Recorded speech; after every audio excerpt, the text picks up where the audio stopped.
Hey guys, so welcome back. And this is going to be the first video of a new series we're going to have on the show. And listen to your feedback and your comments about how some of the fits would kind of translate into the higher handicap golfer. We actually want to do a series on that. Exactly. So we've kind of started to address some different swing speeds. Yep. And I think a couple of the comments we got were, we've started to do that, but all those players we fit are very consistent players by most people's standards. So the opportunity is there to display some information for people that don't hit it as consistently. Right. Maybe they don't have as simple of a shot pattern that we can analyze. And just kind of get into, is it worth getting fit when you're a higher handicap player? What are the benefits? Because it's obviously a different process. It is, without a doubt. Yeah. And last week we had Paul Davies in, so your old colleague from Richmond Hill Golf Club.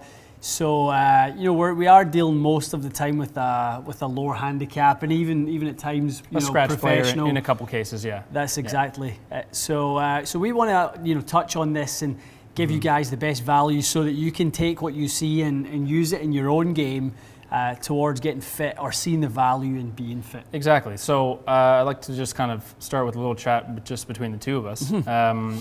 When you have a player that, let's say, is 20 handicap and higher, they will generally have their concerns about coming in just to begin with. They'll say probably, ask you if it's worth it for them. Should they work on their swing first? I think that's the number one question that we've been hearing is, I'm not at a skill level that I perceive to be good enough to get fit in this type of detail, right?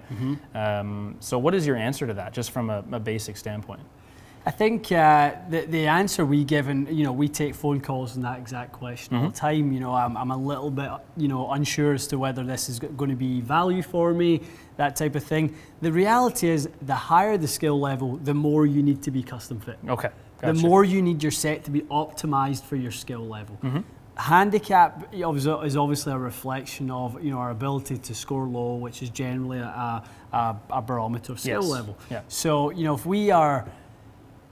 if we are going to try to sort of use the same setup for a 2 handicapper as a 20 handicapper, that's not going to work. Right. So, nowadays with hybrids, lofted fairway woods, shorter shafts, different heads, all that sort of stuff, there's so many things that we can use to customize the set to that higher handicap to allow them to drop their scores. So it's just it's just really a different story. So you take someone who's a 2 handicap and you want to shave them down to a 0.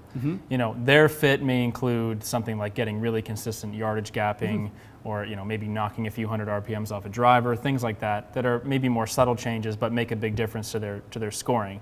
So for a high handicap player, you're maybe looking at broader picture, set compositions. That's exactly right. Something that just, I guess, limits their penalty strokes, gives them a little more consistency just on every shot. That's exactly, and we see, if you want to call it the bogey golfer, the 18 handicap, we see 18 handicappers with tons of speed who are very erratic and wild. Right.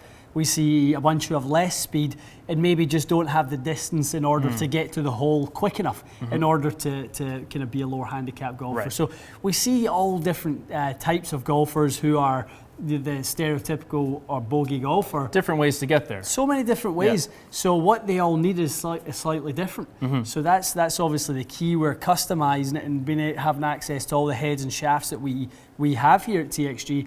That's where we can utilize all those tools, because ultimately it's a set of problems, and the heads and shafts we have are the tools to fix those problems. Right. And you may get someone that's an 18 handicap because their short game's not very good, or you may get an 18 handicap because their tee game's not very good. So you could come in for a fitting thinking, a certain area of my game I need to work on, but actually, in fact, if you shave some strokes on the short game or the long game with a proper fitting, it's going to make a much bigger difference than just to someone who's thinking, I don't know if I need all my clubs fit and this kind of thing. Your job is to really narrow in on where their weaknesses are and kind of find them those few strokes. And the integrity of our business is that we will be brutally honest with you that you probably won't need a $500 shaft in that driver. Yeah, I think that's again the question people. It's just that, like, do I really need a $1,000 driver? Like, probably not. Maybe not. Yeah, that's it. Because the thing with the aftermarket products are, in golf or aftermarket products in a car or anything like that, is you're putting aftermarket parts in a car because you want it to race at higher performance. Yes. You need more output.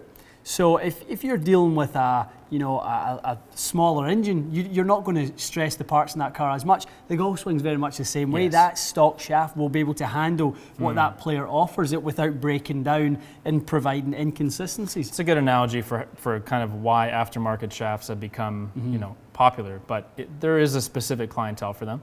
And there's people that it benefits more than others. I mean, not to say that a 20 handicap can't benefit from an aftermarket shaft. They can, and we've seen it. Yeah, it just maybe not a priority. Yeah. There's other things you could take ahead of that would lower their score better. Exactly. I would rather they invest in changing the set composition to drop a 4 and a 5 iron and go towards a hybrid rather than having to invest into a super expensive shaft. Yeah. That's not what it's all about. And we obviously, we do it all here. We cover all bases from the extreme on one side to the extreme on the other. The golfer who wants the best that money can buy. Yep. The golfer who wants the best that their budget will allow. It covers the whole way through. So custom fitting is such a vague term. It is, yeah. That we cover all spectrums of that, and that can't be said throughout everywhere in the golf equipment No market. way, and that's true. And that's the thing. I think another question that we've heard a lot of is, is it necessary for me to go that crazy and kind of go all these really exotic options? This is my budget for the club. Can I still come in and get a worthwhile fitting? And the answer is for sure you can, because there's so many specs that you can change that are essentially free specs, right? Yeah. Getting the right lie angle and loft and all those things, that's not costing you more money. That's just the fitting process. I mean, honestly, I truly believe the best thing I ever done as a young club fitter was be a tech grip. Drive around Scotland and Northern England and go to all the different clubs with a bag or a van full of tailor-made product and see all different types of golf swings. So there's nothing you're going to bring to TXG that we haven't seen before. No, I think it's people just feel, I guess, maybe a bit embarrassed or self-conscious that they're going to come for a fitting and the fitter's thinking, this guy shouldn't waste his time. It's just not the case. Not I mean, at all. you take, first of all, most people are 20 handicap and higher. That's statistically the case. Yeah. Most people are that range. So that's who you're seeing a lot of the time. Yes, you see a lot of good players as well, but the challenge for you as a fitter and the rewarding process, it's just as much so with that type of player, because you can still improve their game quite significantly. 100%. Yeah. So 100%. I think that's kind of how I wanted to start this video, just by saying, definitively, yes, come and get fit. If you're a 20 handicap, if you're a 28 handicap, whatever it is, come in, because there's something you're going to benefit from. That's it. And even if it's just coming in, guys, and going through the analysis process. Exactly. Right. So that way you can then get a blueprint as to what improvement looks like. You can get an idea of how your current set is performing, maybe where there are some red flags within the set where the driver might be performing great, but the fairway woods are really not optimized at all. Yep. And you could benefit really from that because you don't hit the driver that far and you hit a lot of fairway woods. Things like that are where this kind of process is invaluable.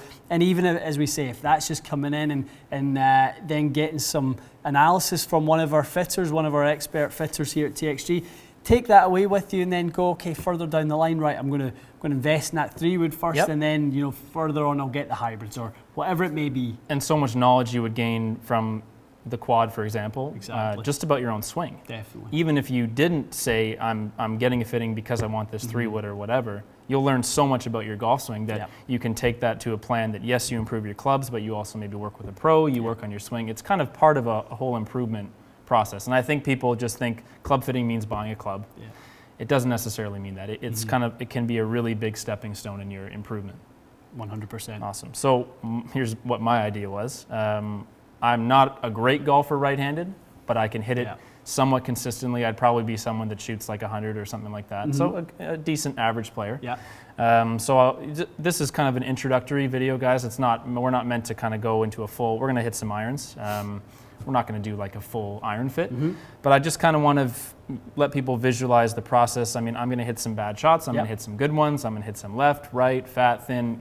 We're going to see kind of everything. We're going to have something to work with. Yeah, something and we're going to improve on. And it'll just be interesting to get your feedback about, what are those first steps after we hit a bunch of shots like that? Where do you go with the data that, in my mind, will seem scattered? Yeah. But hopefully, in your mind, you'll be able to zero in on some places for improvement. That's it. We're going to see a set of dynamics that are different from what we normally see from you with your left-handed swing. Yeah. We're going to see different ways in which we can improve that. So just like any golfer we see in here, just everyone brings their own set of problems. Yeah, and I can tell you, hitting on camera, I'm going to be anxious. So it's a good, it's a good representation of how someone might feel coming in. I mean, I don't practice right-handed by any means. I hit a few shots this morning, but that's the vibe that people get. They think I'm kind of worried Ian's going to be making fun of me in his head. He's going to think, what's wrong with this guy? I can't hit a ball. It's just not the case. So we kind of want to take that whole idea apart and just say, listen, this is the real experience, and come in and do it. You guys give us the best opportunity to improve you the most. Yes. The higher the index, the more impact we can make in your game. That's the key to it. It's increments of improvement. You could take a 1 handicap, and yes, you could help him, but I don't see you shaving 10 strokes off someone's game the way that you could with a 30 handicap. We've taken 20s and ended the year at 12. That's crazy good. It's a lot. That's life-changing for someone's golf game. Yeah, that's it. It makes them feel so much better about going and doing it and that sort of thing, and that sort of feedback for us gives us the most satisfaction. I think that's kind of what I want to take from this is, listen, like we don't just want to fit the best players in the world. You guys, and you fit tour players your whole career. You get a lot of satisfaction from fitting someone who is a 20-30 handicap, and I think that's important too. Exactly. So that's very interesting just for me to hear, and I think people will be happy with that. Definitely. So let's hit some shots. We'll keep the chat going. Okay, Matt, so we've got the Steelhead XR 6-iron here, right-handed. We've put that together with a Nippon 950. Okay, regular shaft, standard length. We're going very generic on this one. You've just walked in with this one. Yeah. This was your standard set that you picked up off the shelf. Perfect. Okay, so let's take a little look at the right-handed motion. Okay, nice strike, bit to the right. It's in the air. And just like any TXG fit, the first few we're not kind of basing too much of our theories on the first ones. We'll take a 5 or 6 shot sample size. And I think that's a good point to make, is that I think the value that gets placed on every single shot when you come in for a fitting, it makes people a bit nervous. Yeah. Because they're concerned that if you didn't know better, you think, I sliced that. What if I don't normally slice it? Does Ian think that I'm a slicer? Yeah.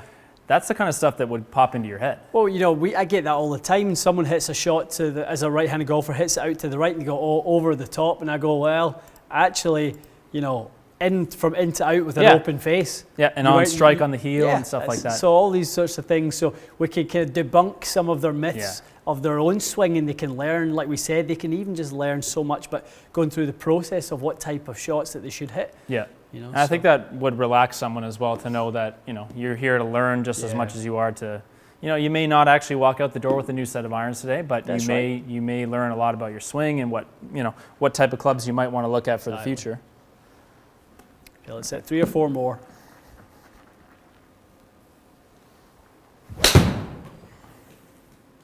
A little better. That was a nice one. Should be better contact. Okay. Good, Matt. So, there you go. So we're seeing toe strike, heel strike. The variables that go into being an 18-20 handicapper.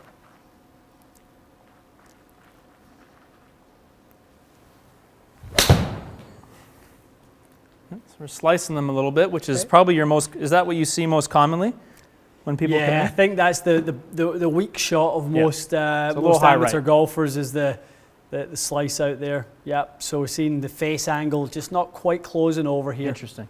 So as someone who wouldn't know the reason why, I might think, as you said, I was over the top. Over the top, but that's actually not. That's right. And then you start trying to change your swing and all that sort of thing. Whereas we go, no, like if we look at your club path, that's the club path pattern of a really good golfer. Yep. A little bit down, a little bit from in to out on average, but the face is wide open. Gotcha. So, and that's where you could say to someone, strengthen your grip a bit, or maybe look at their address. It's tough for me because I'm reversing my eye line, maybe I'm opening. But that kind of knowledge is, if you came in for a fitting, again, that could be just as valuable as a lesson. That's right. Because your perception is everything.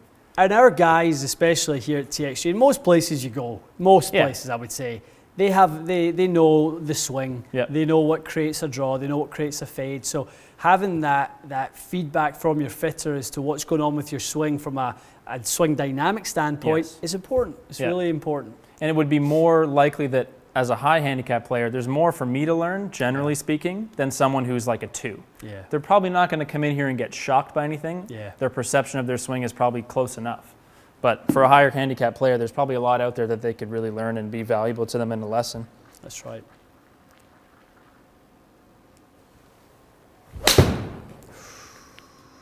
Oh, Matt, that's the one. I made an adjustment. I closed it a little bit. So that's a good example of, if I didn't know, I would probably try to swing more from the inside thinking I was slicing, when in reality I just had to close the face a little bit through the strike. Okay. A couple more? Yeah, let's say a couple more.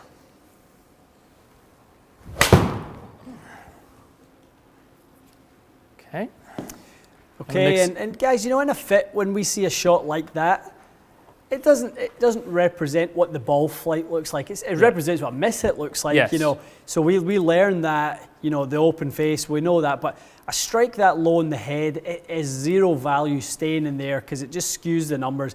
It doesn't represent launch angle or spin rate or any of these things all that well. So. And so that's an absolutely perfect thing to mention, is that if you hit a shot that is not relevant, and honestly, like, we'll say it outright. When we do all our videos, sometimes a shot gets hit by myself or another tester that's totally irrelevant, and it's out of there. Because what's the point, right? None. So the pressure in a fitting should, you know, lessen a bit, knowing that, okay, if I hit a couple terrible, Ian's not taking that and throwing that into my average and fitting me for a club. He's saying that's not really his best shot even a usable shot. Take it out of there. We'll probably grab the best 5 from 8 or something like that. I think that's really important for people to know, because it's just, no one can be expected to hit, you know, good shots every time. It's just not realistic. Okay, one more, Matt. One more decent one.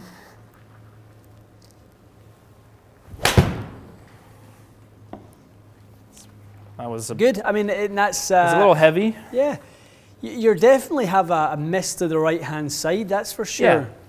So we know the path comes from the inside, and then it's just the club face, sometimes a little open.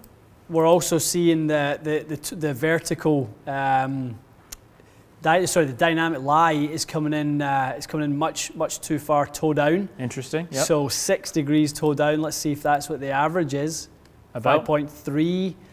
So again, you know, as we know, the dynamic lie helps to point the face either left or right. So being toe down will be pointing the face a little bit more to the right. And that's an important thing where someone will say, okay, I'm working on my swing. Do I really want to change my lie because I might improve? But the lie angle is a pretty easy thing to change. Just come back in. If that's not your pattern anymore, change it right back. Part of the concierge service we offer at TXG is an ongoing look at loft and lie. So, you know, if you have made some swing changes, come on back in. It's no additional charge. It's no additional fee. It's part of the you know, what you bought into with that set of clubs.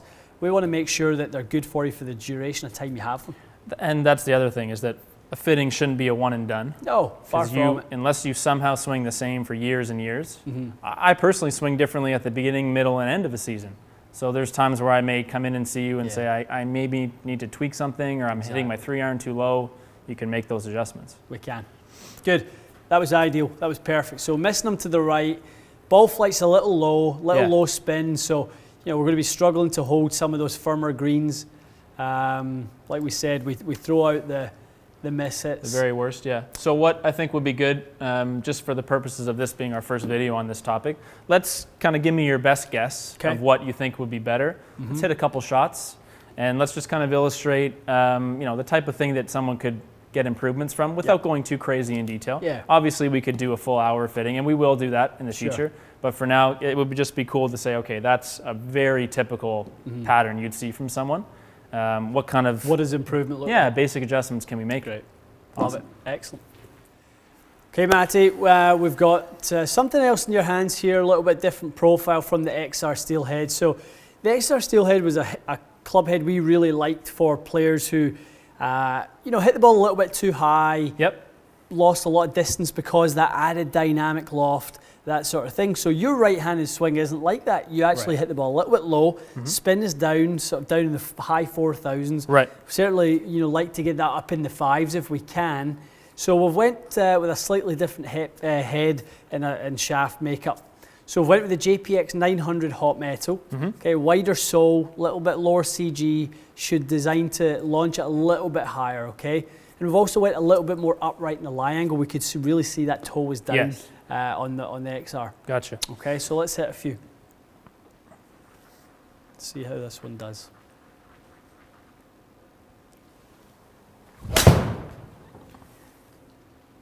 Well, instantly a different flight. Yeah.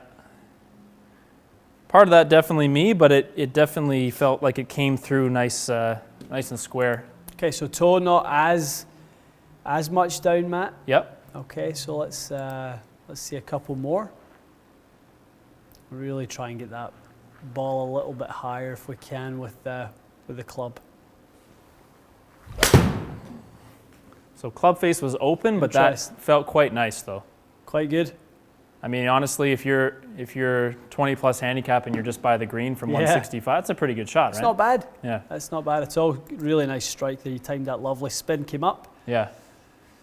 So part of this is, we could sit and hit a million shots here, and you're not necessarily going to get a ton out of it more than to say, let's take your good shots with both.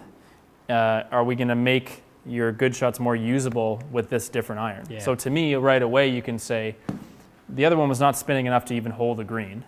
That's right. And it was really trending right to the point where your miss is going to be scary right in some cases, right? Mm-hmm. So just from a couple shots, I can see, obviously not a consistent player, but I could see my best shots probably would be better with this right out of the bag. Yeah, exactly. Well, I mean, let's you want to hit a couple more? Yeah. Let's see if we can dial it in a little bit more. There's one shaft actually I've just kind of like to get you into as well. That was a little heavy. A little heavy. It's more manageable though.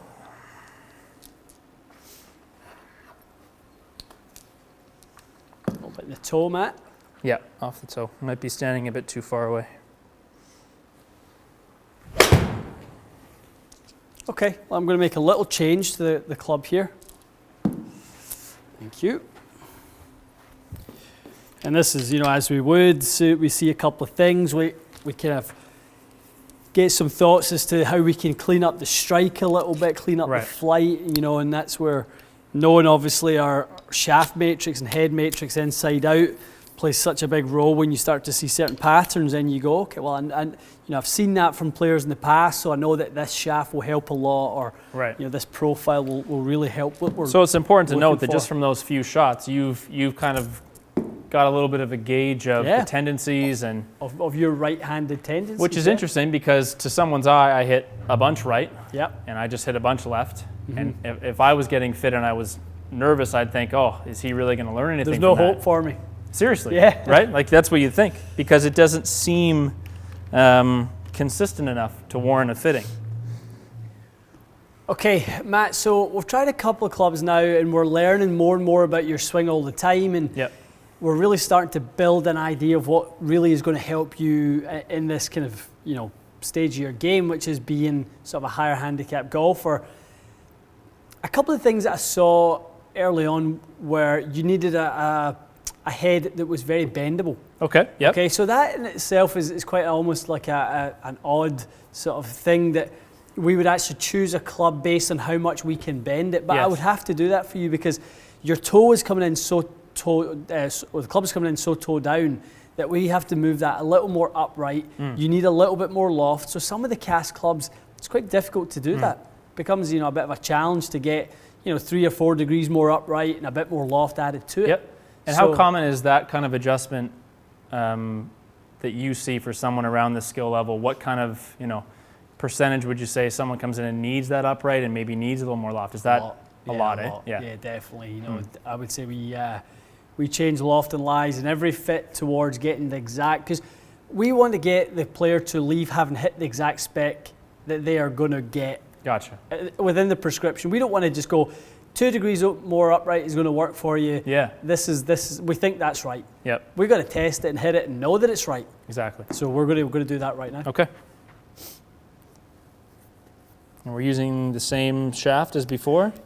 Slightly longer shaft than before. Okay. So we're using the, longer than the previous one. But like I mentioned, I thought, maybe going a little bit shorter might help with the consistency. Yeah. Didn't really work. Yeah. So we want to go just back to standard length. Okay. Okay.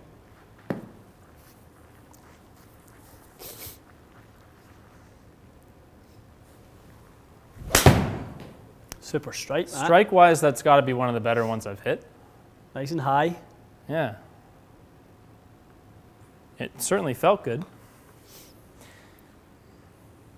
Yeah, really good. So look at that now. Look at the dynamic lie angle on that one, Matt. So we were seeing it earlier on. Obviously, the lie angle was really down to start with. Then we adjusted the Mizuno a little bit. It improved. Yep. That one was 0.4. So that there's no longer, the dynamic lie influence in the face to be open. The face was a fraction open, but it wasn't being hindered also by the lie angle of the club. And it's interesting that seeing that the swing is from a bit in to out, we're still delivering it toe down. There's other characteristics that I think people associate over the top with kind of a more toe down motion. Yeah. But it's possible just in the way that you deliver the club that you may actually still need an upright without being over the top. Definitely. Yeah. Yeah. Depending on what exactly what we see. I mean, that one height wise as well was much more like it spin up, launch up. Was much more like the nice high neutral flight we're looking for. Yeah. Okay, let's set a few more. That would look great.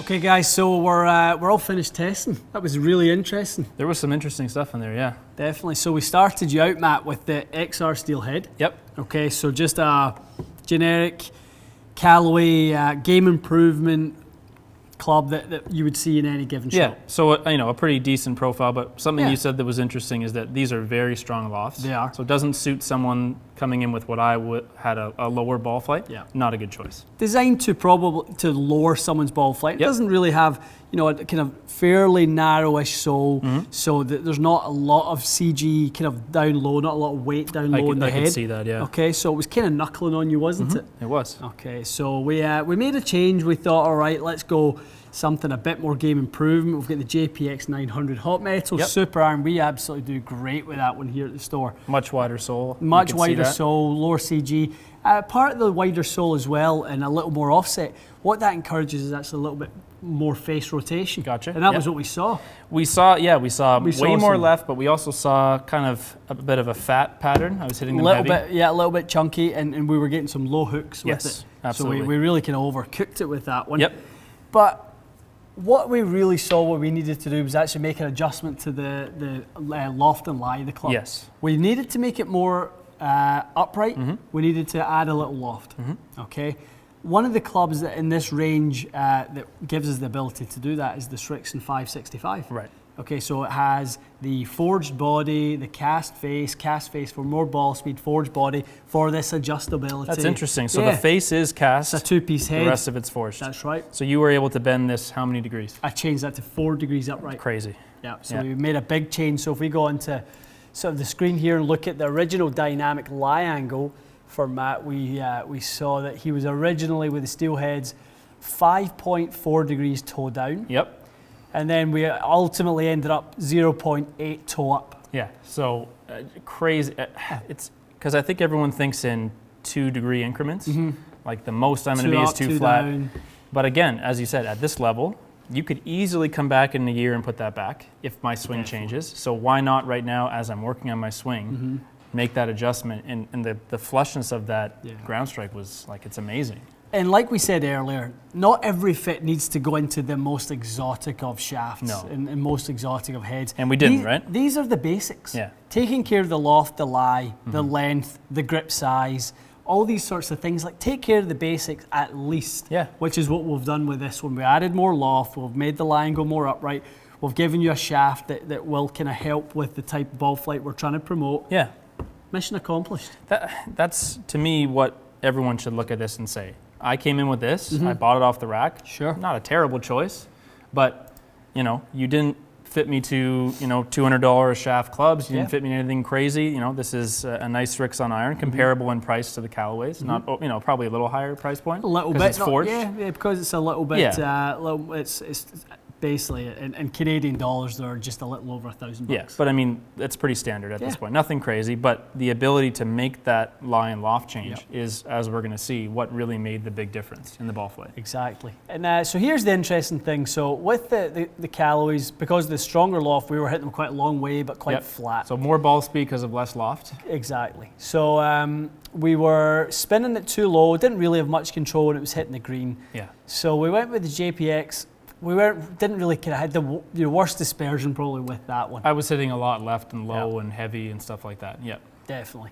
So going with the Strixon, we saw the ball speed go down a little bit, but we saw the launch and spin go up, and you actually started to get much more consistent with it. Honestly, I hit some really good shots, like shots that I would consider to be good even as a left-handed player. Like, I would say that's a nicely struck shot, flew nicely. And it's important to note, I'll be perfectly honest, I'm really tired after hitting all those shots. So the ball speed on the Strixon, because I think people will look at the distance and say I'm hitting it shorter than the steelhead. Yep. Obviously, the loft is a lot of that, but I feel like I probably swung 3 miles an hour slower. 3 miles an hour slower. There you go. The efficiency was actually the same. Yeah. So the output from both irons was the same. It's just the input changed a little bit. Gotcha. That was your club head speed that dropped. So, you know, these are the things we take care of. The lie angle came in 5.4 down, like we said, ended up 0.8 up. You know, the face angle wasn't as open. You know, it was still a little bit to the right, but, you know, the average distance to the right was only 9.4 yards versus 22.2. And we're able to hit a few really nice draws. online shots, That's what improvement looks like. Yes. You know, being able to, when you make those good swings, get rewarded with some good shots, minimize the damage on the bad ones, that's how you lower your handicap. And you take a club you came in with, wouldn't have been able to hit some of those shots with that club versus this club. And also we wouldn't be able to bend that 4 degrees upright. Yeah, so it's not even possible to, so that's, you know, obviously there's people that have already purchased a set and you can do your best to modify their clubs. But as much as you can, before you even buy anything, come and get a fitting first. Because then you're able to say to them, listen, this might be your choice because of, that's pretty much why you chose this. That was it. Because of the lie angle. Yeah, and high launch characteristics, which I knew we needed, and that type of thing. And, but, you know, I certainly didn't pick them because they looked a certain way. You know, I picked them because of the how customizable it was for us. Yeah, but I think that's, you know, we didn't hit a ton of shots, although I am pretty tired from the ones that we did hit, but we hit, you know, that's a good representation of a fitting with someone who's 20 to 30 handicap. They come in, you know, we straightened the ball flight out a little bit, we got a little more consistent, we improved the strike point a little bit. You know, did we make a massive swing altering difference? No, but that was a worthwhile session. There's no way someone could come in and say that wasn't worthwhile. And I hit lots of inconsistent shots, some left, some right, some fat, and we really were able to get a big benefit, even that notwithstanding. Without a doubt. Guys, this is going to continue this series, the higher handicap series. We're going to show you drivers, wedges, putters. We're going to talk about how to select the right ball for you. Yeah, interesting. You know, all these sorts of things. We're really going to hit on this topic of, as the average golfer, what should you do? How should you purchase? How do you go about getting the right equipment? Yeah, and let us know what you thought of this video. It'll be interesting to see what people think in terms of, hopefully we represented it well and sort of gave people an idea of how this kind of fitting would go. But let us know if there was something you think we missed or we could do better. Let's hear from you, and we're gonna keep going with this for sure. Excellent. Guys, thanks so much for watching.